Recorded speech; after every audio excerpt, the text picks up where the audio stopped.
Hello everyone, George Packard, Mosquito Police Millionaire, and today we're doing our second video, I guess you'd say, on question and answers. So we get a lot of questions from people all the time, so for those of you who have never seen this before, as we get the questions, we usually end up trying to email people and it takes forever, and so we thought, why don't we just do a video series on question and answers, so as the questions come in, I try to answer them the best that I can, and let's begin. All right. Let's begin. And yeah, Alice wants to know. You say Who is Alice? Who's Alice? I don't know, but I remember the song, and I can't think of who sings it either way. Wants to know. You said. Where is she from? Arizona. Oh, okay.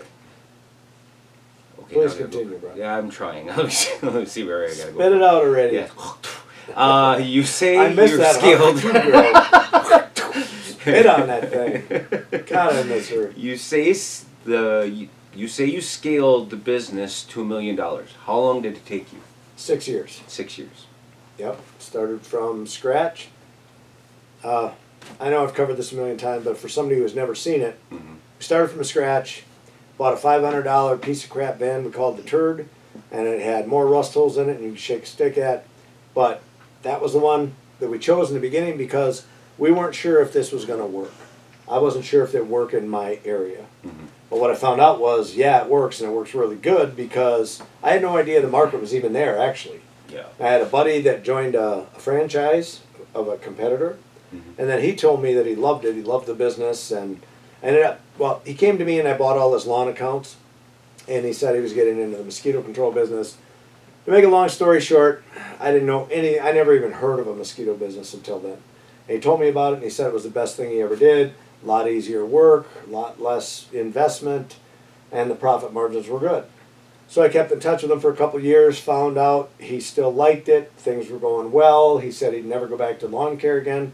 So then I thought, why don't I get into it? Well, the franchise he belonged to, I tried to also join that franchise, but they were in Chicago, which is the closest territory I could get to where I live was 5 hours from here in Chicago, and because all the rest were bought up. So I'm like, okay, I'm not going to do that because I don't want to drive 5 hours to Chicago to go to work every day. So I thought, well, what if I started my own? So we started our own. So we went from that $500 van, zero income, and in 6 years we were at 14 new vehicles and over $1 million in revenue. Okay. All right, I got another one here. Frank from Texas says he's very interested in the business model, but he is afraid that he will fail. Is this normal? Yeah. I think it's normal with any business. I think whenever you delve into something that you don't know anything about, there's a risk. Even if you know something about it. Like, for example, I own a vape shop, say, and I want to start one in a different town, there's always the risk that that one I start in that town will not work. So there's always a risk, like when we got into the mosquito thing, that's why we only bought that $500 van, because we didn't know if it was going to work. I didn't even know if there was such a thing as a mosquito market. Yeah. Up here in Wisconsin where I'm at, I had no idea. So we just kind of dipped our foot in the water, so to speak, in the beginning. But you're always nervous. You're always, because you can only make so much money, and whatever you make, you like cherish, right? It's like stashed away, 20 bucks here, 20 bucks there, whatever, to get a little pile of money. So you certainly don't want, in your mind, you're like, I don't want to spend that money on a venture, on a guess that it might work, and this and that, and that's, so it's normal to feel that way, but no rewards will happen without risks being taken. Yeah. You have got to take that risk. If I opened up a coffee shop tomorrow, I'm taking a risk that will work. And believe it or not, we were looking for coffee shops, you know, to kind of offset like our vape shops and stuff. And so there's always going to be a risk. We opened up a CBD store, and that ended up flopping when COVID hit. What happened there was we thought, let's be the first ones to the market. We started the CBD store in our town, and we put, I don't know, 15, 20 grand into it. Opened it up, started getting customers. It was a hot market, right? We thought we're getting in at the ground level. We're really going to make some money. COVID hit. We were considered non-essential. So then we had to close our doors. And if you didn't do it, you got fined. So as soon as we closed our doors, all of our customers went to the internet and started buying off the internet. Once that happened, and once COVID ban was lifted, and we opened our store back up, very few people came back because they were already getting their products from the internet. Yeah. So we ended up closing that business. Okay. So there was a risk. I had 20,000 into it. I maybe made 10,000 of it back in profit. So I probably lost $10,000 on that venture if I had to guess. Mm-hmm. Not a lot. And for me, and this is how I look at things, especially if you're younger or middle-aged.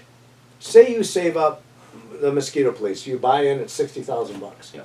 Even if it fails, at 60,000 bucks, you can still make that money back. You're young enough you can make that back. Now, if you're in your 60s and 70s, you're going to think more about getting into that business, because if it fails, Mm-hmm. then the odds are you can't make that money back up. Yeah. Because you're older, you know. So hopefully I answered that. Yes. All right, John from Probably too much of an answer. Well, I tend to get long-winded. more is better than just. That's what my wife Shirtlessness. says. More Yeah, is yeah. better. I know. I don't understand it myself. Why Exactly. can't you be happy with 4 inches? I don't get it. I don't you know. One time she told me to give her all 12 inches and make it hard and painful, so I screwed her 3 times. See what I did there? 12 inches, 4 times 3. Never mind. All right. John from Utah. I understand that the cost of the Mosquito Police partnership is about $60,000. We were just talking about that. I only have $10,000 saved up. Is there any ways I could buy in for that? Absolutely not. Okay. And here's why. Here, what did he say he had saved up? 10,000? 10,000. 10,000. So here's what he can do. Okay, it costs money to start any business, no matter what it is. You're going to have to put money into it to get started. Not just, maybe you have to lease the space so you have money for that, or build, which is even worse because it costs you a lot more. You buy the land, build the building, that's big price. But say you lease to start out, Mm-hmm. you still have that expense.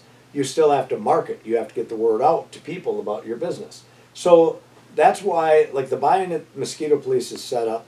It's a $60,000 buy-in. $50,000 goes for your van. So basically, as soon as they buy in and $60,000 hits my checking account, Mm-hmm. I turn around and I purchase a vehicle immediately. So buy the vehicle for 40, 45, whatever. Then you put all the guts inside the vehicle, the pumps, the sprayers, the backpack sprayers, the water tanks. You put all that stuff in there, and then you wrap the van. And by the time you're done, you got about $50,000 into that vehicle. Then I take the vehicle, give it back to them, and let them use it for 3 years to help them get off the ground and get their business up and running. Then that vehicle comes back to the company. But see how things cost money. Mm-hmm. So for me to get him started, I still need to go out and buy a vehicle for him and put the wrap on and the guts and all of that. So I have that expense, right? Yeah. So that 50 grand goes for that. The other 10 grand is for marketing. So I sit down with him and we go through all the things that we think will work where he's at. So what works for me here in Wisconsin may not work for him in Texas. He might have to market a different way. Okay, maybe there's newspapers down there that everybody gets. Maybe he feels like we should be putting ads in there. Or everybody's on this radio station. Everybody listens. It's the only radio station around. Maybe we should be doing radio ads. Mm-hmm. We'll come up with a game plan for that 10 grand, and then we just send it at that point, you know? Okay. Yeah. So yeah, you can't get in with 10 grand. But what you can do, take that 10 grand, that's your down payment to go to the bank with your business plan that we can help provide for them. Mm-hmm. Because most people don't know how to come up with a business plan. Because we've done it, we know, we've helped others. We come up with your business plan, you take it to the bank, you already have your deposit, and then you borrow the 60 grand. Now you bought into the business, and now we go to work. So that's what you can do with that 10 grand. All right. All right, Bobby. I heard you say that. Where's Bobby from? Bobby is from actually Wisconsin. Sorry about that one. Heard okay. You say that the Mosquito Police is nearly is a nearly recession-proof business. Please explain. Okay. What I mean by that is, in any business, like landscaping, let's take for an example. When I was a landscaper, in 2008, the recession hit. Mm-hmm. When that hit, you could not find a landscape job. There was nothing. The phone was dead. Yeah. No calls were coming in, nobody, because why? they can cut back on that. Everybody was trying to save money because the recession hit. So the only things we got paid for was mowing grass. Oh, jeez. And the reason for that is because people couldn't do it themselves, like the elderly. Yeah.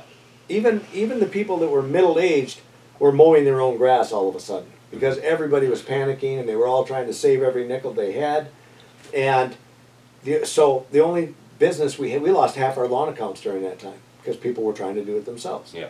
And then the other part of that is that, sure, we lost that money during that time. The only reason we did it is because a little old lady couldn't do her own lawn. That's Yeah. the only accounts we had left.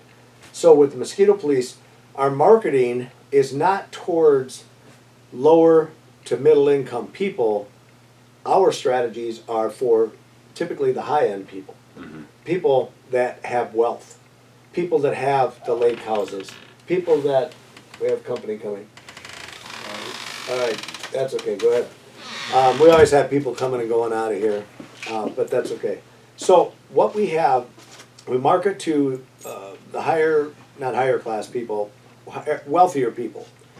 We market to wealthier people, and the reason it's recession proof is because when that recession hit in 2008, those wealthy people, it didn't faze them in the least.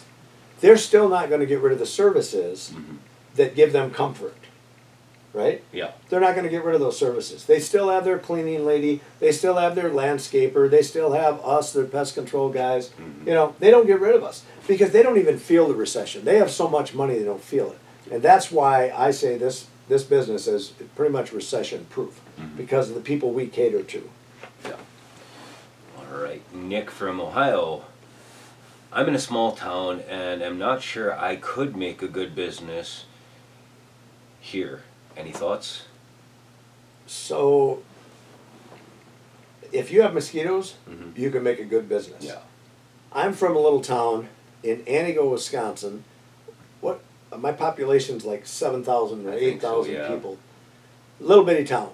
And I didn't think that, I wasn't sure I could get it going here. We blew it up. We're in a third of the state and we're into Michigan now. So we've been there for the last 2 years. So it just like explodes on you. So if you have mosquitoes down there, and especially if you don't have competition down there or very little, you will just kill. You will absolutely kill. There is not a doubt in my mind. If you guys enjoyed these videos and you'd like to see more, I get hundreds of questions come in all the time. Let me know if you want to see more of these videos. I'll be happy to make them for you.